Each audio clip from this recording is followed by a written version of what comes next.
திமுகவோட மதிப்பு பாருங்க. திருவொற்றியூர்லேருந்து வரேன் சார். நாங்கள் வந்து பிப்ரவரி மாதத்துலேருந்து கம்ப்ளைண்ட் கொடுத்தோம் சார். அந்த நாங்கள் இருக்கிற இடத்துல வந்து கெஞ்சா விற்கிறாங்கன்னு சொல்லிட்டு கம்ப்ளைண்ட் கொடுத்தோம் சார். நான் ஸ்டேஷனில் வந்து எங்களுக்கு ஒரு சிஎஸ்ஆர் கூட போட்டது கிடையாது, எஃப்ஐஆர் எதுவுமே போட்டதில்லை சார் எங்களுக்கு. ஆனால் வந்து எங்கள் மேலே வந்து ரொம்ப அவங்க கெஞ்சா விற்கிறவங்க வந்து ரொம்ப எங்கள் மேலே தாக்குதல் நடத்தி தான் இருக்கிறாங்க. நாங்களும் ஸ்டான்லியில் பல முறை நாங்கள் அட்மிட் ஆகிட்டோம் சார்.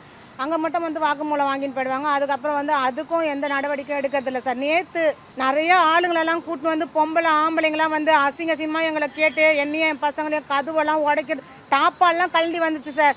ஃப்ரிட்ஜு தையல் மிஷின்லாம் எடுத்து முட்டு கொடுத்து நாங்கள் வச்சுட்டு இருந்தோம். ஆனால் காவல் நிலையத்துக்கு நிறைய வாட்டி ஃபோன் பண்ணோம் சார். அதுக்கப்புறம் கூட அவங்க ஒருத்தர் 2 பேர் வந்துட்டு போகிறாங்க, மறுபடியும் ஆரம்பிக்கிறாங்க சார். இன்றைக்கி உங்களை வெட்டிடுவேன் குத்திடுவேன் அந்த மாதிரி சொல்லி ரொம்ப உயிர் பயம் காட்டாங்க சார். நேற்று ஒரு 10 மணி வரைக்கும் டிசி ஆஃபீஸில் இருந்தேன். அப்புறம் 11 மணி வரைக்கும் நாங்கள் திருவத்தூர் ஸ்டேஷனில் தான் இருந்து கொஞ்சம் போலீஸ் அனுப்புங்க சார், நீங்கள் அனுப்பிச்சாதான் நாங்கள் அங்கே போய் நாங்கள் வீட்டில் இருக்க முடியும், எங்களை ஏதோ பண்ண பார்க்குறாங்க போலீஸ் சொல்கிறாங்க. அவங்க பாட்டுக்க வித்துன்னு போகிறாங்க.